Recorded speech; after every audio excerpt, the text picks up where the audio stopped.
Peace to all my the people in the house. This segment is titled The 2026 Great Wealth Transfer. You have heard it first here, live and direct, with the United States private enterprise free state. Let's jump right into it. What is the Great Wealth Transfer, my people? The Great Wealth Transfer refers to the largest intergenerational shift of personal assets in modern history, as older generations, especially the silent generation and baby boomers, pass accumulated wealth to younger generations like Generation X, millennials, and some Gen Z through inheritance, gifts, trust, and estate planning. It's not a future event. It's already happening in 2026 and accelerating. Scale of the transfer. Trillions of dollars are already moving from older to younger generations.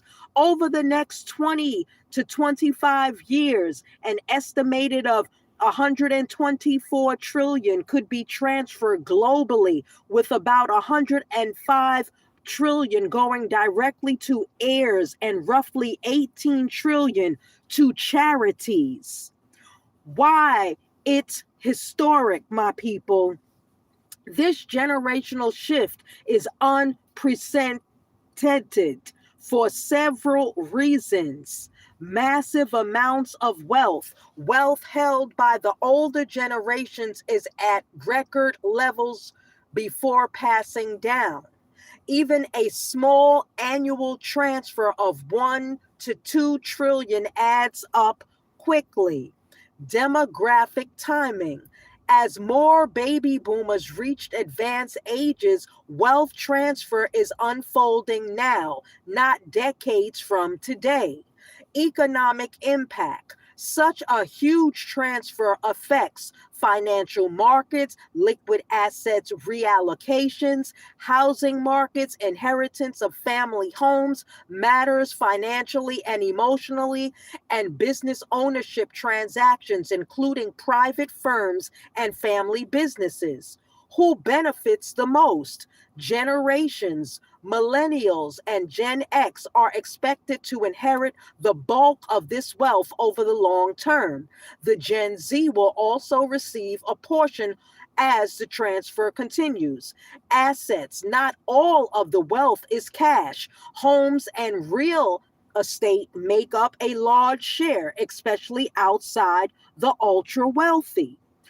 Broader implications, housing and wealth. Many heirs inherit homes rather than liquid assets, meaning wealth isn't instantly usable cash. Houses can carry taxes, maintenance costs, and emotional complexities. Taxes and planning. Tax rules like estate tax exemptions changing in 2026 can influence how families plan transfers. Family preparedness. Research shows that many families are unprepared for these transfers. Only a minority have detailed inheritance conversations. In a nutshell, my people, the great wealth transfer in 2026 marks the early phase of a historic shift of personal wealth from older to younger generations across the U.S. and globally. It involves trillions of dollars, not just in financial assets, but also in real estate and business interests. While it brings opportunities for heirs and shifts in economic power, it also presents challenges, from tax planning to emotional family decisions about inherited property. Now, this is where the story gets interesting, my people. What about the gold and the silver? Gold and silver sit right at the crossroads of the 2026 Great Wealth Transfer, and they don't behave like stocks or real estate at all. Let's break it down. Gold and silver in the 2026 wealth transfer, there are the quiet inheritance. A lot of precious metals are held outside the financial system, stored privately in safes, vaults, and overseas, passed down without fanfare, sometimes without paperwork. Unlike brokerages accounts, gold and silver don't announce themselves. That matters. Generational shift in metal ownership. Older generations bought gold and silver as insurance, remembered inflation, currency shocks, bank failures, often held physical metal, not ETFs. Younger generations inheriting metal during high sovereign debt, currency debasement, loss of trust in institutions, more likely to hold it intentionally, not just stash it. This isn't speculative money, it's preservation money. Supply versus demand. Gold supplies grow 1 to 2% year per year. Can't be printed. Gold cannot be printed. Silver cannot be printed. Central banks are net buyers, not sellers. Acts as an integration in intergenerational collateral. Silver, half money, half industrial metal, critical for solar, EVs, medical tech, defense. Much of it gets consumed, not recycled. Silver is being inherited and used up at the same time. That's a pressure cooker, my people. Why is this transfer? Why does the transfer matter specifically for metals? Repricing. When metals move from forgotten insurance active to an active asset, hoarded to consciously held, they tend to reprice upward, not gradually, but in steps. Liquidity shock. Heirs often discover metals are more liquid than expected. Learn, learn metals aren't tracked like bank assets. Use them as collateral, emergency capital, inflation hedge. Trust estates and metals. Gold and silver are increasingly placed into trust structures, used as private reserves, kept outside probate when structured properly. During the wealth transfer, families are realizing this is the only asset that didn't depend on permission. That's powerful, my people. Gold versus silver in this era. Gold, stability, sovereignty, central bank aligned, intergenerational anchor. Silver, volatile, leverage to monetary stress, industrial scarcity, historically undervalued relative to gold.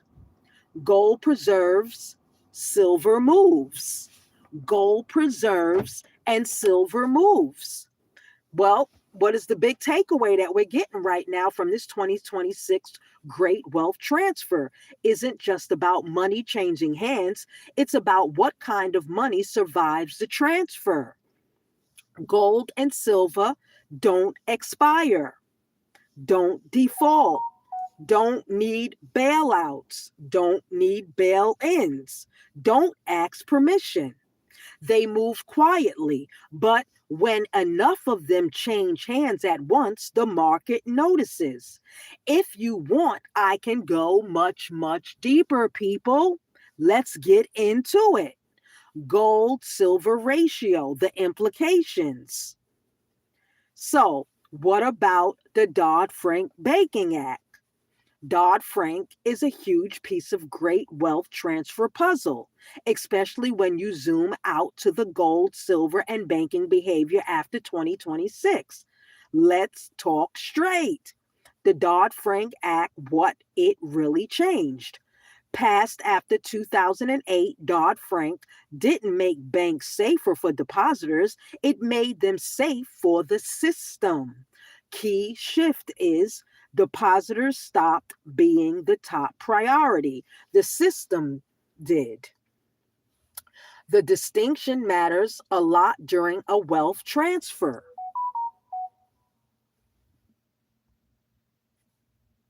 Banks failed, government bailed them out. Depositors were largely protected indirectly.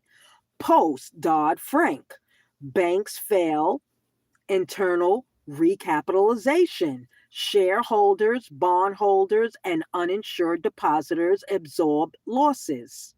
Depositors above FDIC limits can be frozen, converted to equity, haircut. This is not conspiracy, it's codified resolution planning. Living wills and resolution authority.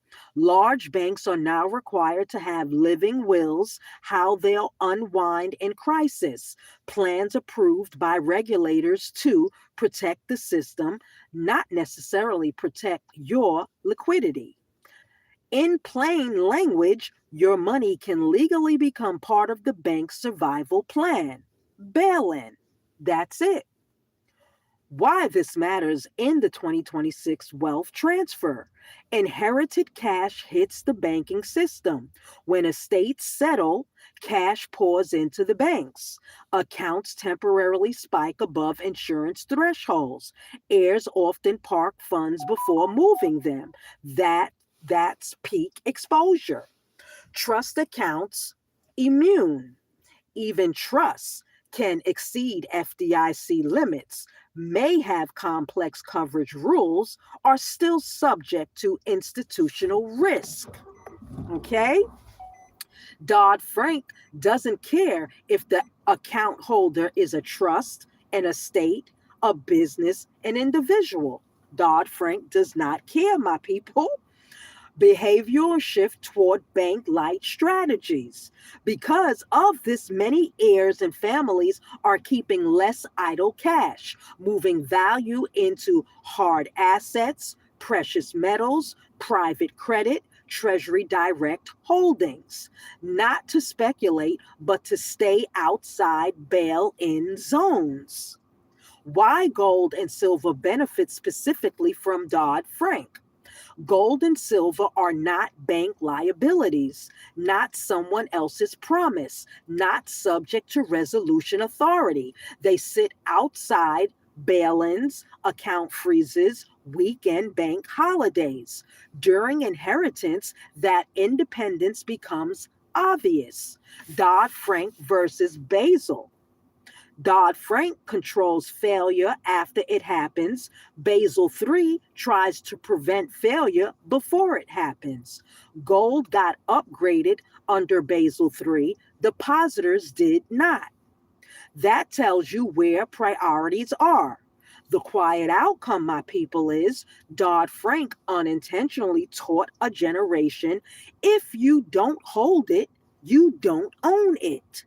If you don't hold it, you don't own it.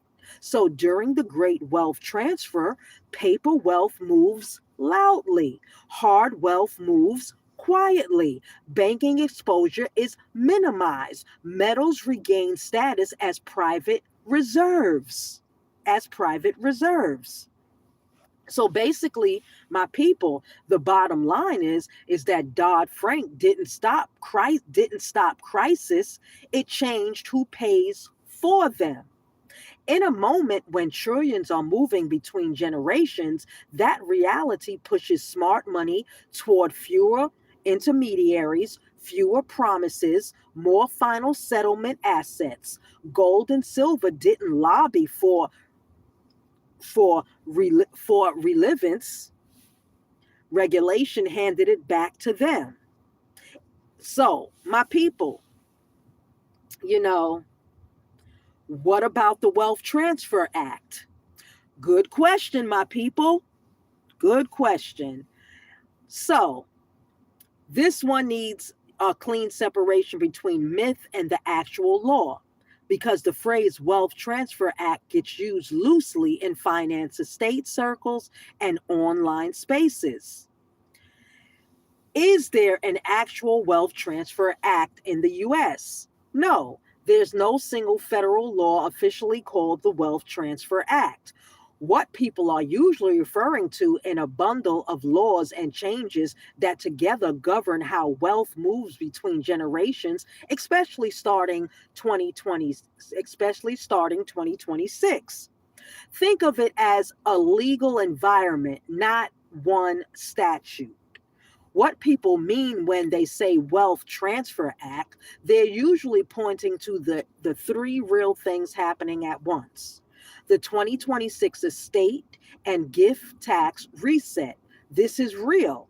Under the Tax Cuts and Jobs Act, TCIA, the estate and gift tax exemption is scheduled to drop in 2026, roughly from 13 million to 14 million per person, to about half that amount adjusted for inflation. This alone changes who gets taxed, how much gets taxed when families move assets. This is one of the biggest force accelerators of the wealth transfer, trust, probate, and reporting tightening.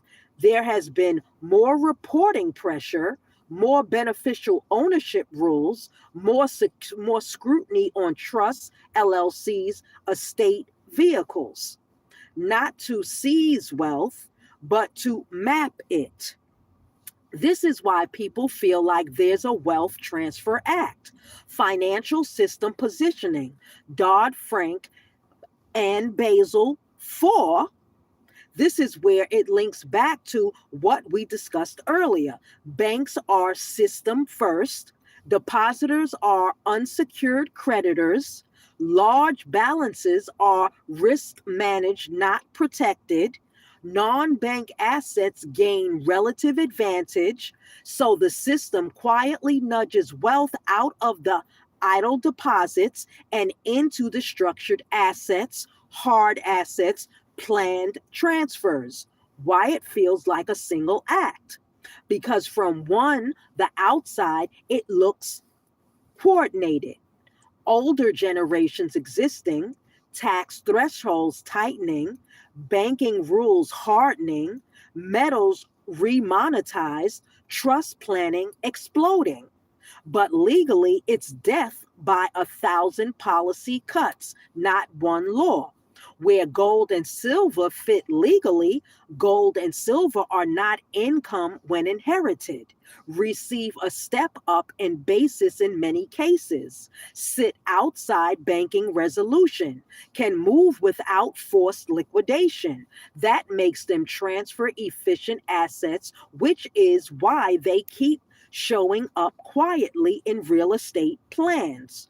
The real truth, my people, there's no Wealth Transfer Act that takes wealth, but there is a framework that rewards preparation, penalizes delay, exposes unstructured wealth, favors assets that don't rely on permission.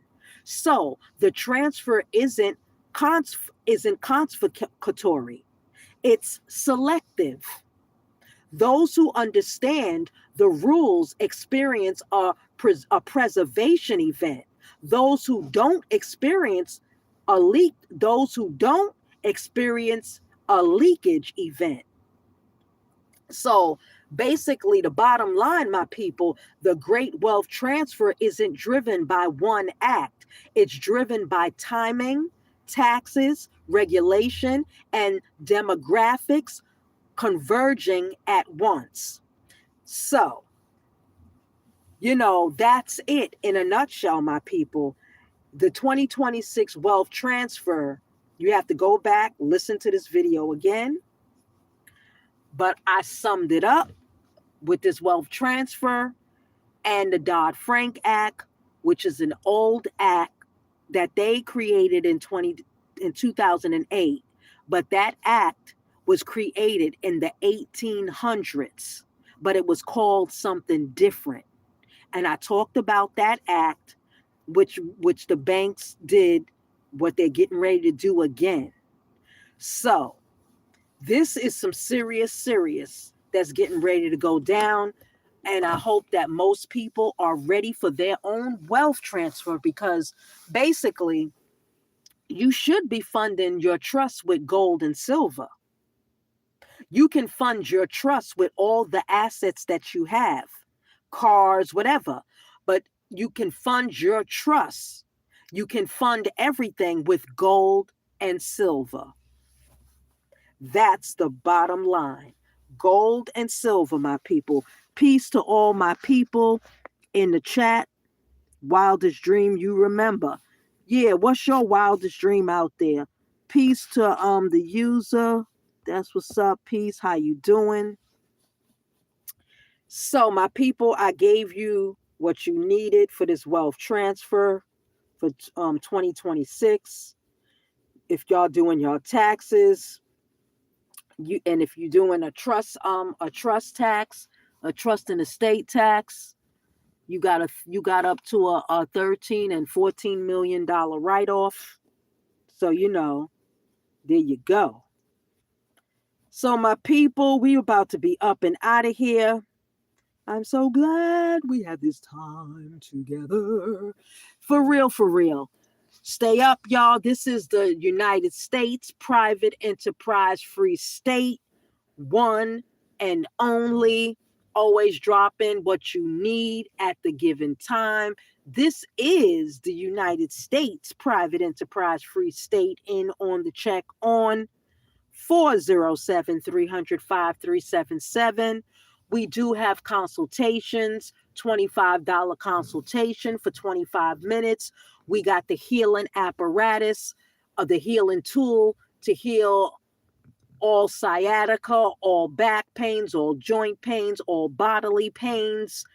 We got that healing tool that can get you back up on your feet in 2 days. You'll be hopping around, running around, doing everything that you used to do. So get with the United States Private Enterprise Free State, USPEFS, 407-300-5377, and we are out.